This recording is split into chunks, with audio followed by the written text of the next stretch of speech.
Guys, this is your girl Lira, and you're listening to Self-Reflection Podcast. Thank you guys for joining me on another episode of Self-Reflection Podcast. I hope that this conversation finds you in the best light that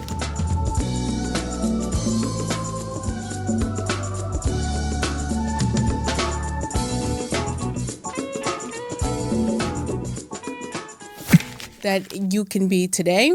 Um, you know, Before we get into our conversation today, I want to hold space for everything that is happening in the United States and all across the world. Yeah. It's such a chaotic time right now. So I also want to remind anyone that is listening to the show right now to create some time for yourself throughout this time, because if you allow yourself to consume everything that is going on in the world, it's going to drive you to a place that you might not be able to get out of.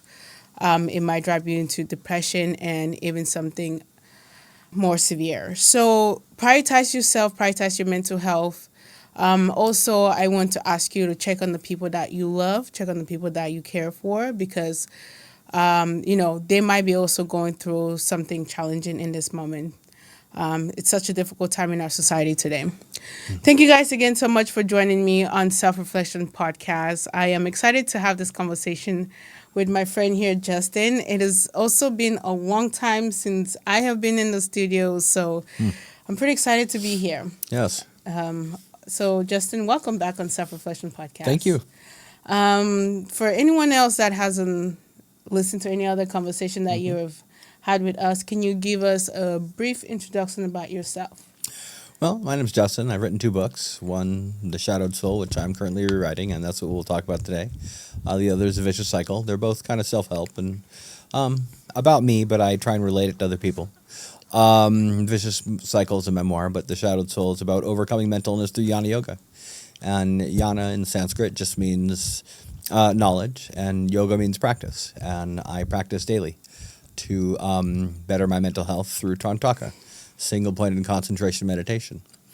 In this book, I have a chapter on dyslexia, a chapter on love and forgiveness, then my theory of the mind, then a chapter on ADHD, which is my main daily meditation practice that I use throughout all my chapters, then one for depression, PTSD and anxiety, schizophrenia and bipolar, which we'll be talking about today, and epilepsy and autism. And I have aspects of all of those without fitting one stereotype.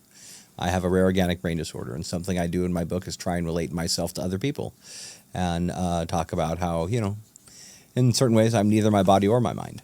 And that is a concept of Vedanta, which I combined modern science with ancient philosophy. So I use both ancient Greek and ancient Indian scriptures, and I relate them to the modern day. One of the things I argue is out of paradoxes. So most Western science don't acknowledge paradoxes, but I do. And that's why I like Hinduism. It talks about how in an empirical world of relativity and duality, there's paradoxes everywhere. And I always tell people, what's the paradox of Western science? Every time we get an answer, what happens? Yeah. We just get more questions. And modern science is about falsifiability, not verifiability. It makes assumptions and measures the consequences of those assumptions. And in this chapter, that's why I say looking is more fundamental to knowledge than seeing. I argue against Wilfrid Sellars, who is a very famous modern philosopher who says seeing is more fundamental to knowledge. But my whole point is that the only thing any of us truly know is I am, that I exist. Every experience that validates one thing in my world, that I'm a conscious being. And that's all I truly believe any of us are, is just nothing but consciousness. It's when we identify as our body and our minds that all our problems arise, as Nisargadatta Maharaj would say. He was a modern-day Buddha in the Himalayas. It's kind of my messiah, if I have one. Yeah. Thank you for that introduction. So we're going to get right into our conversation today, which our first question is schizophrenia. What is schizophrenia? Schizophrenia is a thought disorder. You have depression, anxiety, bipolar. Those are all mood disorders, but schizophrenia is a thought disorder. Your thought and behavior is in your frontal lobes of your brain. What happens to a paranoid schizophrenic, and something I deal with, is an overproduction of dopamine in the frontal lobes. Dopamine is your chemical for thought. You have norepinephrine, serotonin, and GABA for mood. Dopamine is spread widely throughout the brain, but is your main chemical for thinking.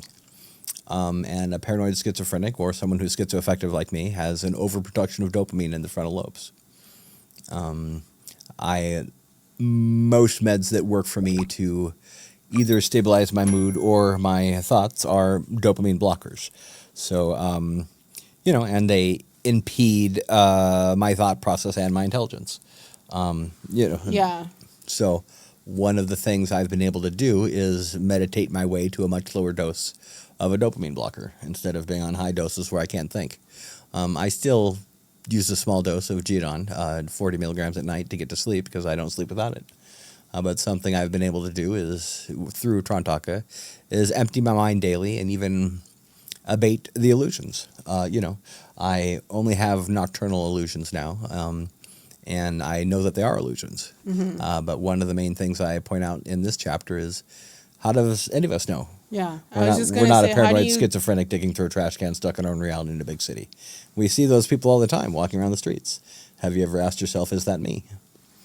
We all believe things that aren't true.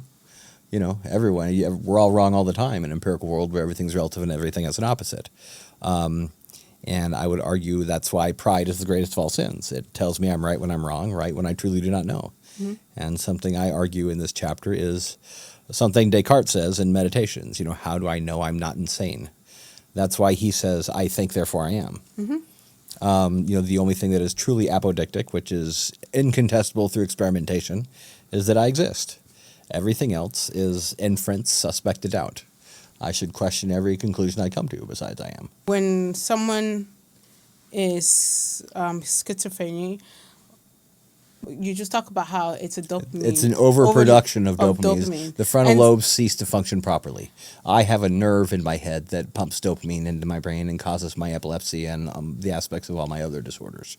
I didn't sleep a lot as a child. My mom didn't understand why. I was always up in the middle of the night waiting for the cartoons to come on, watching the test patterns. So my brain naturally overproduces dopamine. My brother, Isaac, had the worst case of paranoid schizophrenia I ever saw.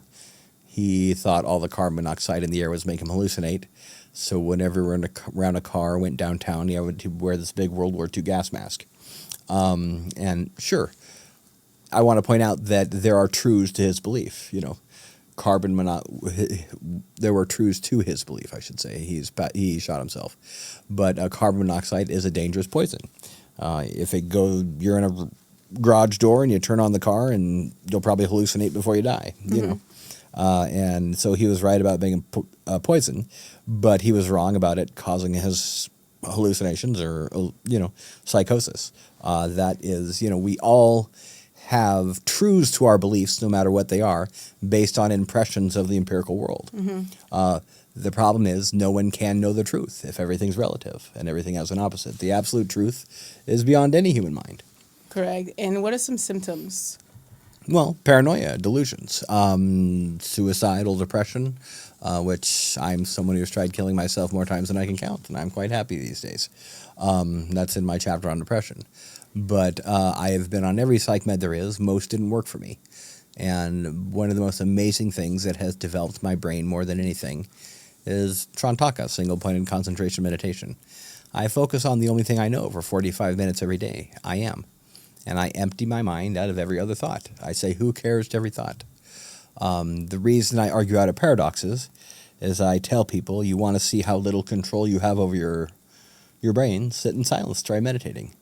And ask yourself if you have any control over both the thoughts that rise in your mind and how they make you feel. It's nothing but what I feel about what I think that controls my actions. Yeah. And I was oblivious to what I was thinking my whole life. And my mind was screaming at me. It wasn't until I started meditating that I realized how loud the voices were in my mind, and it was overwhelming when I'd go places. I would argue it was the cause a lot of my erratic and dysfunctional behavior was how loud my mind was. But it's been amazing to get some type of control over my mind. Sigmund Freud says we're nothing but rational animals that seek pleasure and avoid pain. We don't pay attention 90% what we think. Descartes says if you meditate, you can look at that mind from any angle. And you will find both those concepts in some of the most ancient scriptures in the planet, the Vedic scriptures. There's a lot of people that talk about how much Freud has in common with both, Vedanta, things like Vedanta or Buddhism, because we're all controlled by our desires. We want to feel good, and we chase that pleasure to the point where it causes pain to ourselves and others. I was rated with zero impulse control neurologically. It's part of my autism, I would argue. And the most amazing thing these days in my life is the ability to pause. So I'm a determinist who lives by the power of choice, and that's a paradox. There's only one person with the power of choice in my life, and that's me. I believe that the world is determined, and in my opinion, the empirical world is kind of rotating in symbiosis around every individual. So the only person that has power of choice in your life is you. And, the only person with the power of choice in your life is you. We need to live by the power of choice because there is no other way to live. And it's the best way for me to be shaped by the pains of my actions. But the most amazing thing has been able to really get some type of control over my mind. I was someone who was on federal disability for 10 years.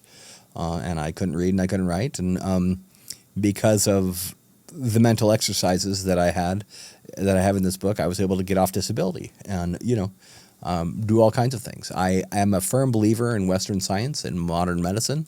I'm not telling anyone not to take their meds, but it's also annoying being on very high doses of things where you can't think. Did you see the movie A Beautiful Mind? Mm-mm.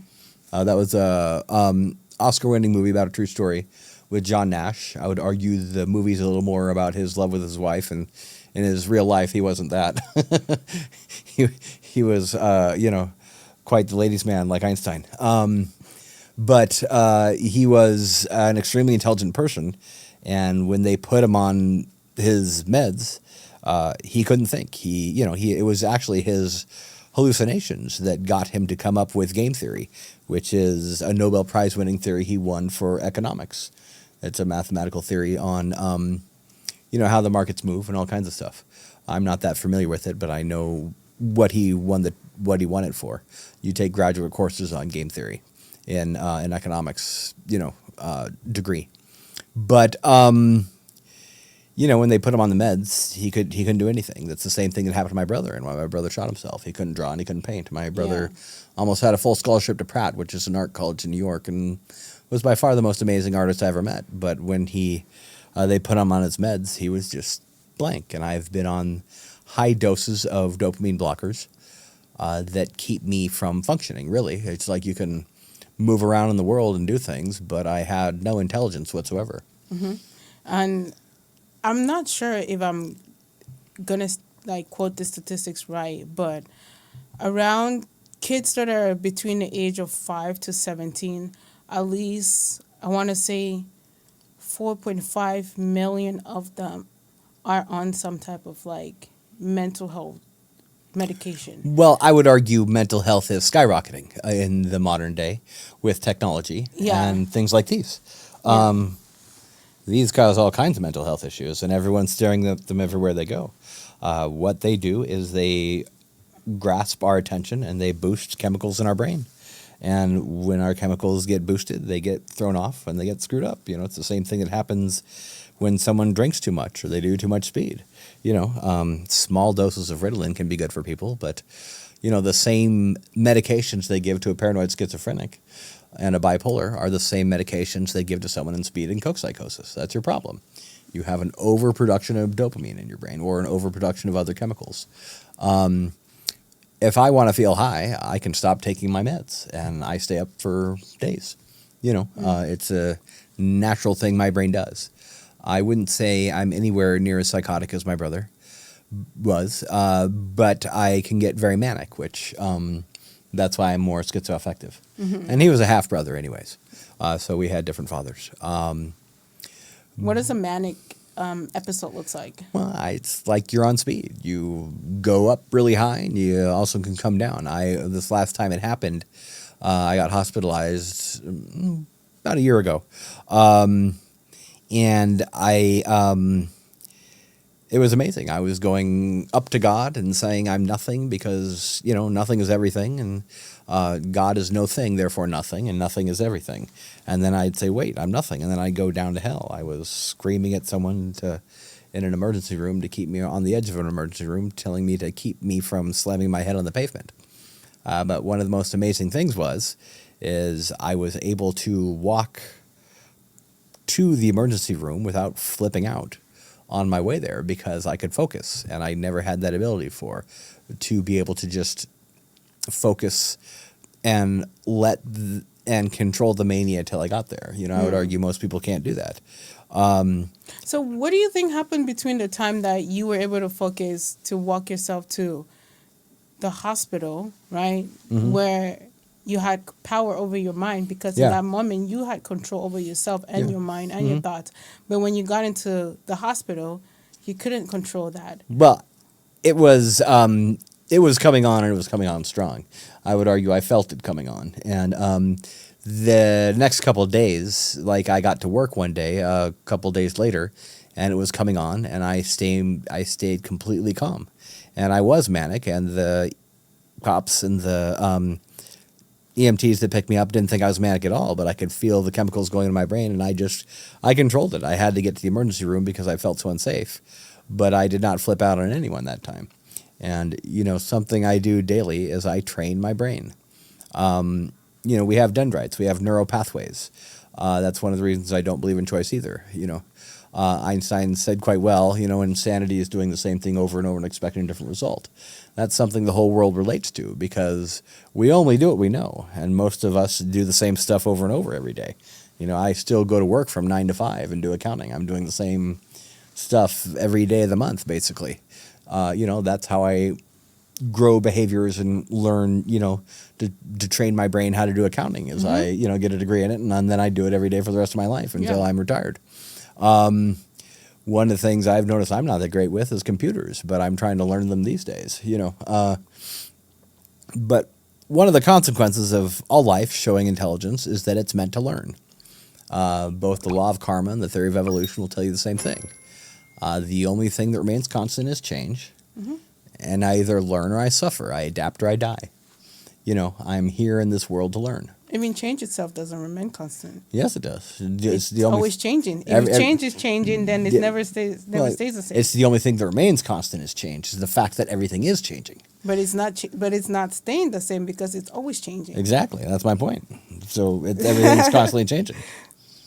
And one of the concepts of Hinduism is that this empirical world, this Maya, is not reality. We are nothing but consciousness, and that is the one thing that does not change. Correct. Is your consciousness. Your consciousness is that true being within you that is never changing. And when I identify as my body and my mind, is when all my problems arise. Correct. And that's the whole point, is that I'm not this tissue. We are all over 90% bacteria, and most of those cells are being replaced over and over and over. Why? And my genes are constantly mutating throughout my life. Why do I identify myself as this body and this mind when everything about me is constantly changing? Your brain cells can deteriorate, your heart can get bad, you can get a kidney transplant or something. Why is that body your body if it's always changing? Yet I identify as this. It's nothing but my ego that causes my problems. Correct. And just to break off that on the sidetrack, that's why I also went on a fast, right? I'm on a 30-day fast right now. If you go on a fast, you can literally reset your entire body.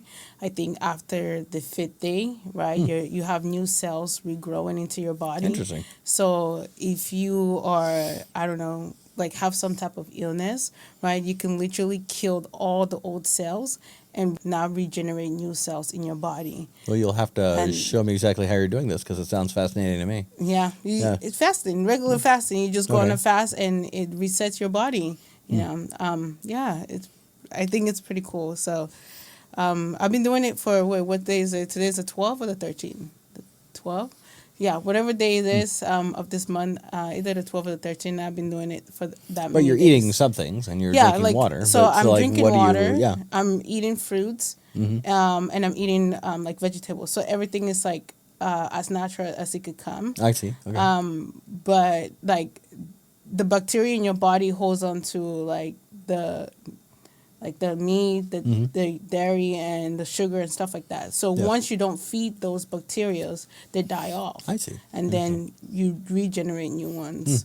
I know a lot of people oftentimes go on like just liquid fast or water fast, I should even say. That is a lot more intense, a lot more harder. But if you like go on a fruit and like a vegetable, it's a lot more easier to like go through it. I do think that the last week of my fast, I'm probably gonna go all water just so I can like literally flush Well, you're everything above out. me, so I Yeah. wouldn't have that kind of power. So Um, yeah, talking about, just reprogramming and yeah, changing yeah. the So I body. understand. Yeah. So to get back into the book, one of the things you talk about is a crazy person. So what is the problem with a really crazy person? And aren't we all crazy in some way? That's my point in this chapter. Is the problem with a really crazy person is they can't ask themselves the question, "Am I insane?" Well, one thing I've noticed is most sane people, quote unquote sane people, can't ask themselves that question either. And we all believe things that aren't true. So what's the difference between an insane and a sane person if we all believe things that aren't true and neither person can question their sanity? The current political environment, as you were stating a second ago, is a good example of insanity, in my opinion. I think it's amazing that we're doing nothing. I mean, no one's even talking about our biggest problem. Do you know what the biggest problem for Which humanity is is? No? which is Global population. We're overpopulating the planet. That's why Mother Nature gave us COVID. One of my arguments that most humans have no desire for truth is human sexuality. We humans have sex 0.1% of the time for procreation, and we hit 8 billion people even with COVID.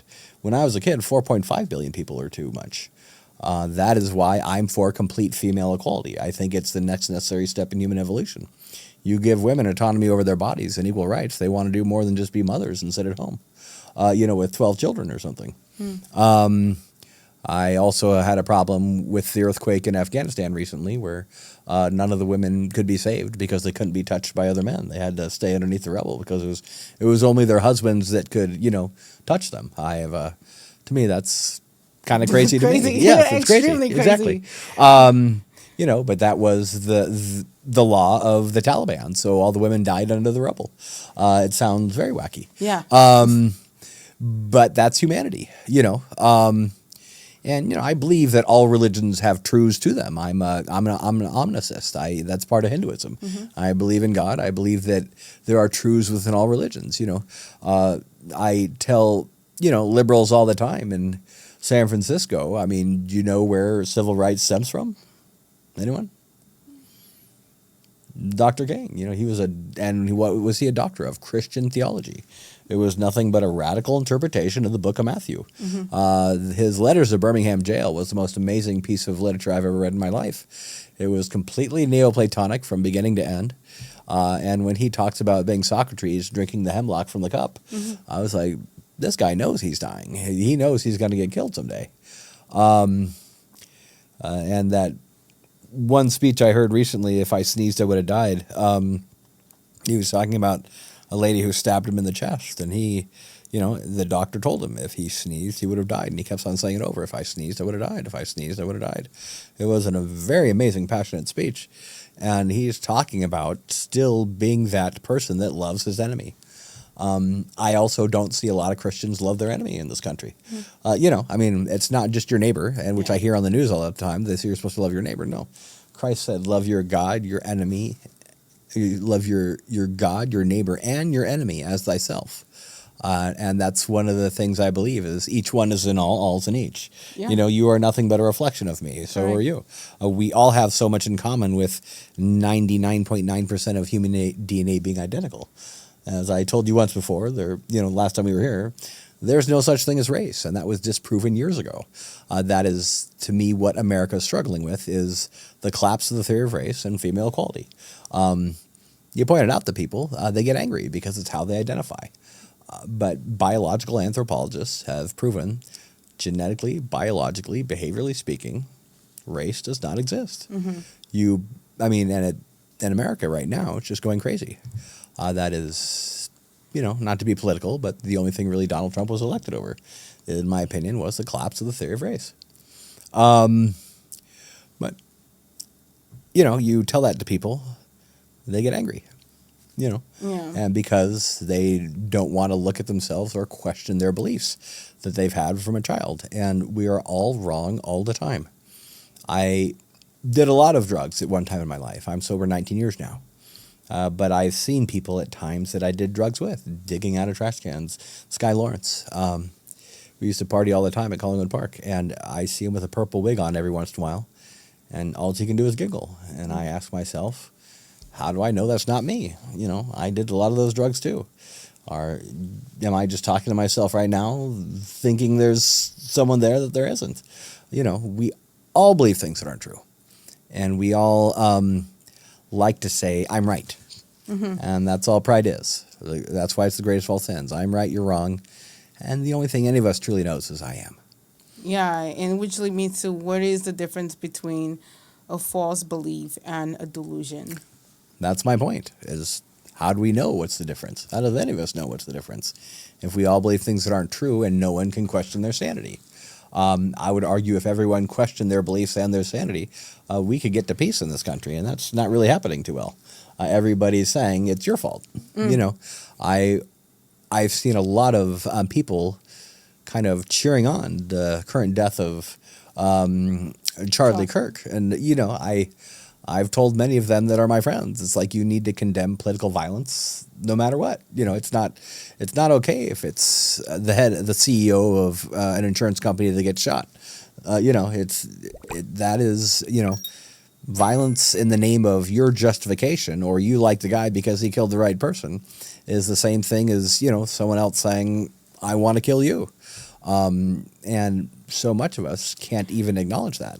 Yeah, which it brings me to the biggest, I think, when you talk about delusion, I think that is the biggest delusion that we are also facing in our society today. And even expanded into like going into wars, because we as a citizen, we are citizens as people in our society. We blame, right? We want to blame the political parties, and we want to blame the people at the top, quote unquote. However, we are the We're ones the ones who elect them. Exactly. No, not only that, but we are the ones in the society doing the damage. Like we look at. But it has to do with the people we put in power. But they feed. So in my opinion, I feel like they feed the beast, and we are the beast, and we go out there and we try to debunk each other's idea because of our belief system, because of the delusion that we have in our mind, thinking that we are different consciously, while we are all one consciousness. And here we are having regular people like you and myself, right, your neighbors that are soldiers going into countries, killing people in the name of war, in the name of I'm fighting for my country. Why that is a delusion, that is you're killing somebody else because of your beliefs, or because somebody else said that do it. And then we turn around and we blame the people at the top as if they're the ones that are pulling the trigger. They're not the ones that are pulling the trigger. Us in the society are the ones that are pulling the trigger. Whether if we like to admit it or not, it is the regular people that are causing the chaos. We are the beast and they're feeding the beast, and we are falling for that. And that is the reality that we have to face. That's why I say the only true evil there is ignorance, and ignorance does not exist. That's one of the Neoplatonic concepts, is how can there be a perfect being if there's so much evil in the world? Well, as Pseudo Dionysius said quite well, the greatest of all Catholic saints, by aspiring to the non-existent, they aspire to the evil. We all have the same two problems, ignorance and understanding. Or as Socrates would say, no one is willingly wicked, or knowingly do wrong, same concept. But, why does anyone take any action besides what they think best suits them in the moment? Our whole problem is our judgment and seeing our mind clearly. And I would argue that's the main reason to meditate, is to see everything that controls you. You want to, see like everything that you feel and resent and controls you, or even makes you happy. Just watch your thoughts and watch where they go. Try and keep your mind on that one thing that you only know, I am, and see where your mind takes you.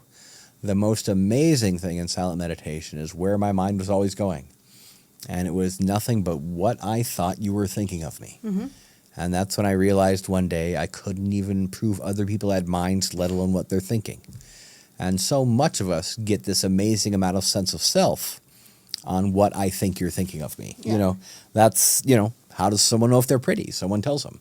How do they know if they're ugly? People tell them. How do they know if they're intelligent or whatever, or fat, or it's nothing but getting that input from the other people around us. Yeah. And we grow up in families, cities, tribes, and societies, and you see the mental health that isolation causes using technology. We also need people in our lives. But the most amazing thing is just to let all that go and realize that, when I identify as that ego, all my problems arise. Correct. And just to add on to that, I want to say for anyone else that is facing overthinking of what people are thinking of them, I just want to remind us that at least 80 to 85% of what people think, it's about themselves and it's not about you or anybody else. I agree. So, But I'm always people are always thinking, what is that person no, thinking that's what of I'm me? saying. Like, Yeah. if you're thinking that, I They're, just want to remind they're you. they're consumed with themselves. Yeah, like I Yes. just want to remind you that nobody's really like people hardly are thinking about you as much as you think that they're thinking about you Yes. because 80 to 85% of the time they're thinking about themselves. Like Exactly. so I for anyone else that's listening to this, right? Like again, who cares? Your Who cares? words. That is my mantra every night yeah, for 45 minutes. Who yeah, cares? yeah. The most amazing thing to a thought is just to let it go. Yeah. I'll give you a quote right now from Nisargadatta Maharaj. To take appearance as reality is a grievous sin and the cause of all calamities. You are the all-pervading and eternal infinite awareness consciousness. Everything else is local and temporary. Don't forget what you are. In the meantime, work your heart's content. Work and knowledge should go hand in hand. So it's like, I'm just the consciousness. Everything is local and temporary. Just let it go. Let it go.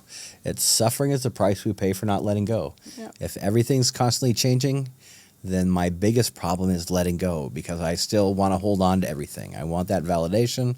I want the money. I want the power. I want to live forever, whatever. They're trying to, Jeff Bezos is trying to figure that out now, and they've made some progress with those weight loss drugs. I guess they're preserving the brain and the body for people too. They have copious amounts of side effects, so I don't know. Yeah. I wouldn't work for me because I'm getting more side effects the older I get. But it's just amazing that we're always about validation and identifying with this body and this mind. But just let it go. Do your best and let go. That's the hardest part is letting go. I agree. Who cares? Who cares? Just let it go. The ability not to react. That's why I call my theory of the mind the power of inaction. To have a thought and not let it control you.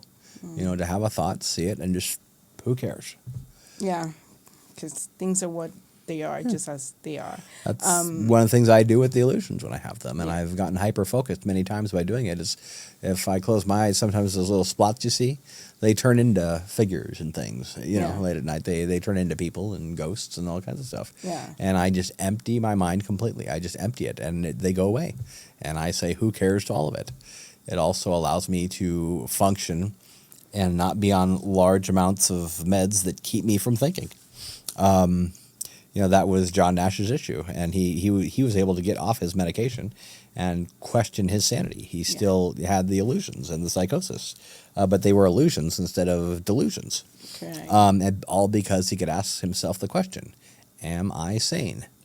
And like I said, everybody believes things that aren't true. So what's the difference? Yeah, and just to And the chaos of the world proves my point. So, just to double back on that, I think Ozempic is getting sued right now. Yeah, well, it has copious side effects. Yeah, and the side a lot effects of are people amazing suing with it. those things. Yeah. You can lose your eyesight. Yes, I've heard of people at optometry clinics, with detached retinas, and it's all from the Ozempic. Yeah. But all meds have side effects, and just realize just because it's listed in a commercial doesn't mean you're going to get it. Most meds didn't do anything for me, and I never got any side effects as a kid. The older I get, they're still doing nothing, and I'm getting more side effects. But I'm getting the side effects. So they gave me lithium when I first went to the psych ward and almost dissolved my jaw. I got off it before it did. So yes, my gums got receded a good couple of millimeters. So I'm going to be getting some repairing done for that. Yeah. But yes, meds have lots of side effects, and like I said, listen to your doctor, talk to your doctor. Don't listen to me. I'm not a doctor. Get professional help if you're dealing with psychosis, but you will still benefit from Trantaka, single-pointed concentration meditation, and questioning your reality. Correct. Ask myself, is that me? Is that me? Those crazy people. And look at how crazy the world is. It's not just them. Yeah. And yeah. at what point does someone become psychotic? Well, that's when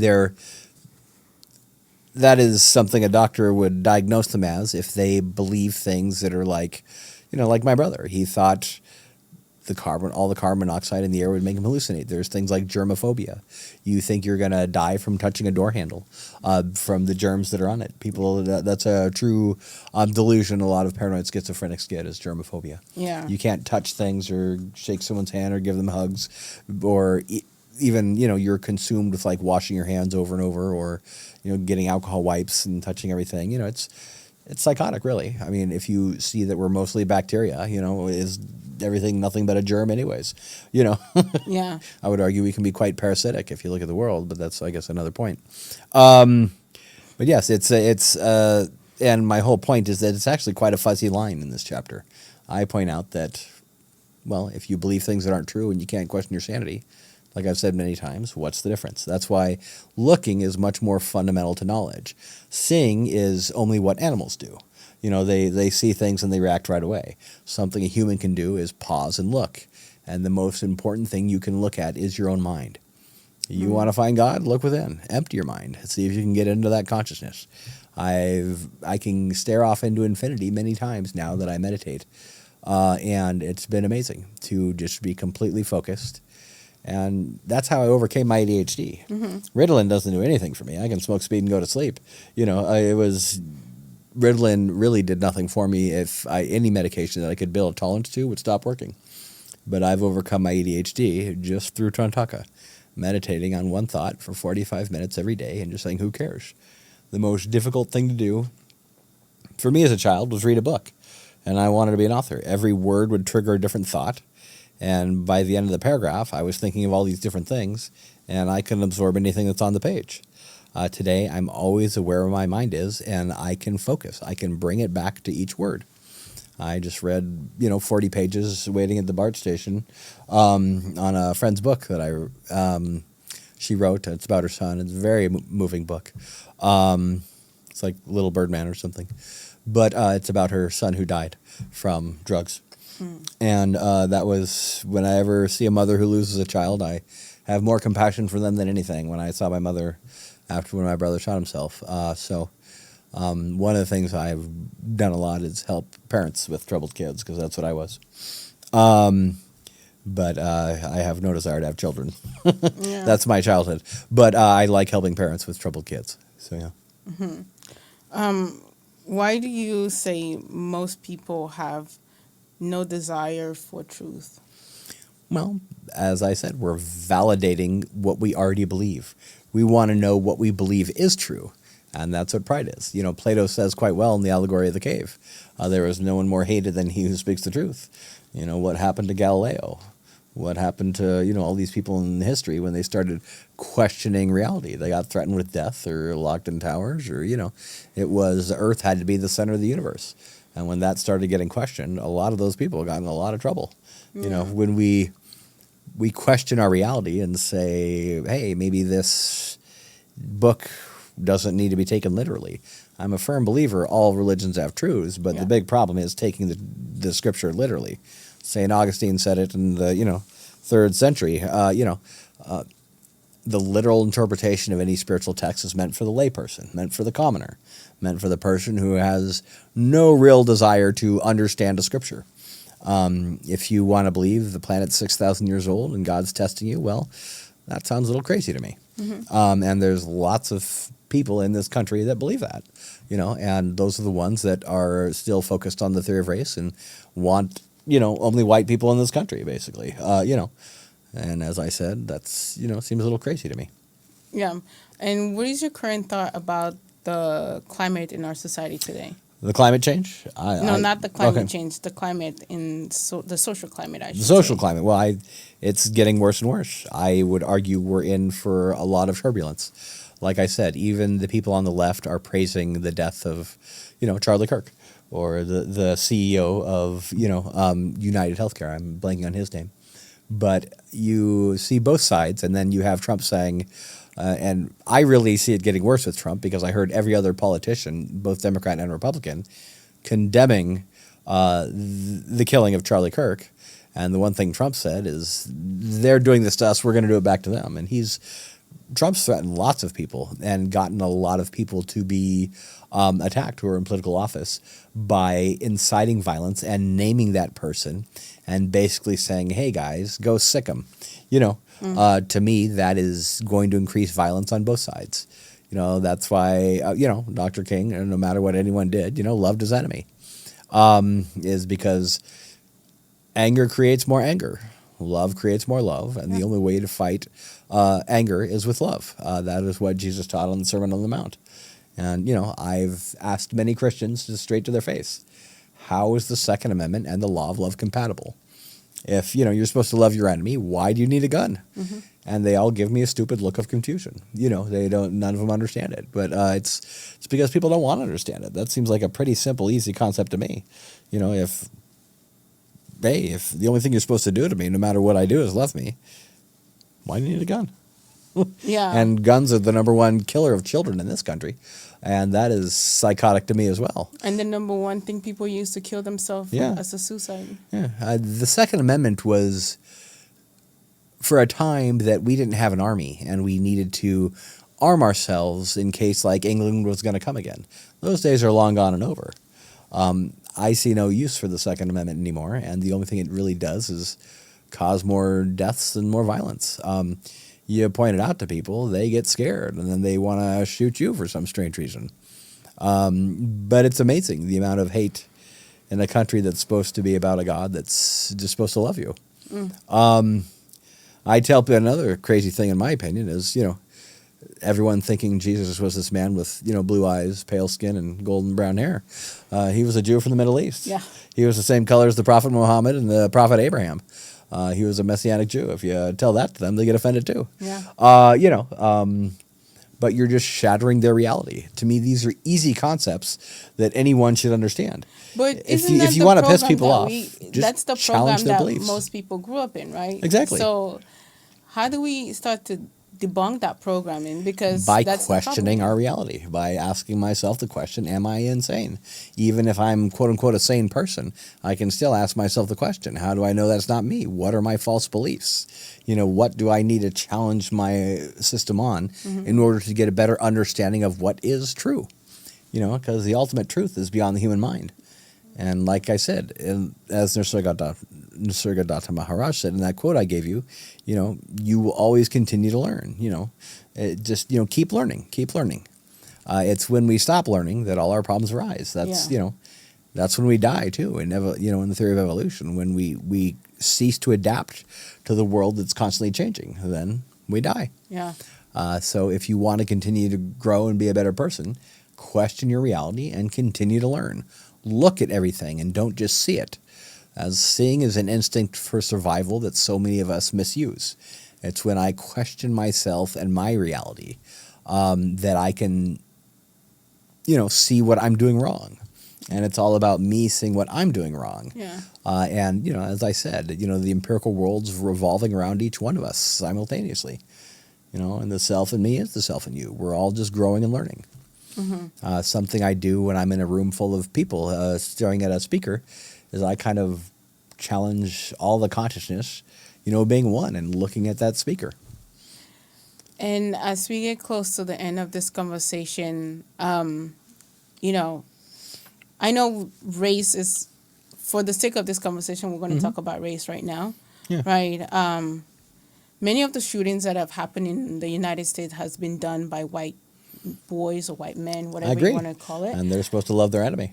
And yes, and from a white man's perspective, what message do you have for other white men out there that continue to There allow is this violence to prevail the way that it is in society today. there is no such thing as race. Well, I Let it understand go. that. Yeah. That's why I'm saying that for the Yeah. sake of this conversation and this moment right That's now. what I would tell them. I would tell them Okay. there is no such thing. Work on loving your enemy. That I would argue that boy was a fundamentalist Mormon too. So that's nothing. I would argue out of all the fundamentalist Christians, Mormons are probably the most well intentioned. I grew up 3 years in Provo, Utah, and locked down in a boarding school, and then really nothing made me hate God more than being around fundamentalists that were trying to convert me, and me having oppositional defiance disorder. So it made me hate God, and I only learned to believe in God by coming to the conclusions that I don't know. And that's what I first called God, is everything I don't know and I don't understand. That way I continue to learn. If I have any message for anyone, question your reality. Look, instead of just saying, I'm right, and I'm validating what I already believe. And, it's Dr. King, like, if I sneezed, I would have died. He wanted no ill will to that lady who stabbed him in the heart. And he got shot the next day after he gave that speech, and that's when he died. I tell anyone, read that letter, Letters of Birmingham Jail. He wrote it by hand. It's a 21 hand page written letter that he wrote to people, and he took himself as Socrates in Plato's Apology. Plato's Apology isn't an apology. Plato's Apology is, they said, okay, Socrates, if you change your ways and stop corrupting the youth by telling them the gods of Athens aren't real or shouldn't be believed or worshipped, we'll set you free. And Socrates says, you want an apology? Here's an apology. Look at yourself. And that's the same thing Dr. King did.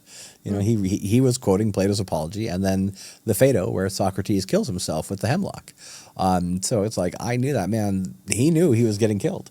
And I'm not saying I have that level of virtue, at least not yet, but I strive for perfection, and I'm grateful for progress. I have perfect Platonic ideal forms that I strive for, and that in this body, I will always fall short, But that's why life's about learning. If you want to be a better person, question your reality. Question your judgments. Look at yourself. Say, what is it that I'm doing wrong? And so many of us don't even look at our mind. So how the hell can any of us have the power of choice? I completely agree with Freud. We don't pay attention to at least 90% of what we think. I was oblivious to everything I was thinking for a very long time. And probably why I was one of the most hostile people you would ever meet. I couldn't, if you were around me, I took you as a threat, and I'd probably bit you out. I had no ability to give anyone a hug at one time in my life. And I ought to beat up every night for years straight in San Francisco because I just couldn't shut up. I have had doctors and psychiatrists cuss me out. I'm someone who it's how I identified was this mouth I had. And you'll find that in my first book, A Vicious Cycle. You want to see how I used to talk to people, read that book.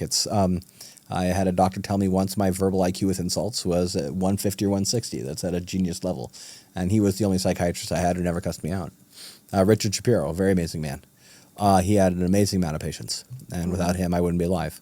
Yeah. But so much of it's just about letting any identity of myself go, because there's lots of ego in being able to humble anyone with my mouth. But see, all my teeth are chipped for a reason. I didn't shut up to anyone, really. I got false charges from cops one time. I got a false charge from a cop just because he grabbed me and I was trying to jaywalk through a parade, and then I wouldn't shut up. And I had people begging me, Justin, my girlfriend and her mother, Justin, just stop talking. And I couldn't. He charged me with dumping gasoline all over the street. And the guy ringing me up was laughing his ass off. But I don't behave that way anymore. And that was the hardest thing to let go of, because, it's how I identified. And when you don't identify as your body, my mind, or your mind, and you can strive to let everything go, let your cells be replaced and fast and be a better person, that to me is what this life's all about, is just to grow, learn, and be a better person. Question your reality, not everybody else's. Question your own reality. That's what I would tell anyone who's a Nazi or a white supremacist. And in this day and age, you have to acknowledge that those beliefs are nothing but ignorance. Yep. All the scientific knowledge is out there. People don't want it. They want validation. I'm better than you because of this. And we all do it with stuff. I'm smarter than you. I'm better looking than you, whatever. And, just be them. Realize they are you and you are them. Each one is an all, all's an each, as Proclus would say. Yeah. I guess I would end this conversation with what you just said from what would you say to a white supremacist or a Nazi right now? Depends if there was a metal fence between us or something. But I would just say question your reality. It's like I would tell you, I've said it many times. It's just, why? Let it go. So much of what we believe is false, and that is a false belief. 99.9% of all human DNA is identical. DNA. You know, we're a male-dominated species no matter where you go, and that is one of the things I'm also calling on is female equality. It's the only way to bring down global populations peacefully. You look at what happened in China in the one-child nation policy. Do you heard about that? Yes. Yeah. What's happening in America that white people don't like? Populations naturally go down on their own because women get more rights. You give women rights, the population naturally goes down. And as I said, our biggest problem that no human is talking about is global population. 50 years, there's no more fish left in the ocean at the rate we're going. And we are running out of resources. So that is my call for complete female equality as well. Thank you again. Thank you guys so much for joining us in Self-Reflection Podcast. Justin, thank you so much for joining me again. It's always a pleasure having conversation with you. I think our biggest talking point in this conversation from my perspective is the one consciousness that we all share.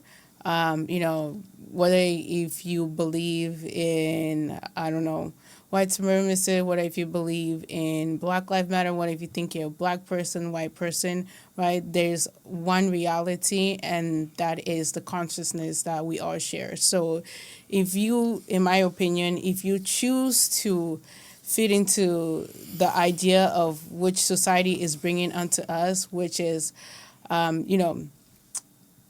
my race is better than yours, or this, especially what just happened with Charlie, right? If you choose to feed your energy into that, that's what's going to continue to grow in our society. All the hatreds that we feel in our society, that's going to keep growing. So, I do want to encourage us in this moment to look within ourselves, create a moment for self-reflection, and recognize the interconnection that we have as humans, right? And which is that consciousness that we all have, Question your reality is what I'm believing true. Yeah. If you have yet to subscribe to Self-Reflection Podcast, please go ahead and hit that subscription button. I truly appreciate it as we're looking to grow our community here on Self-Reflection Podcast. Also, leave us a review. I would love to hear from you guys. I'd love to know what you guys want to hear on Self-Reflection Podcast.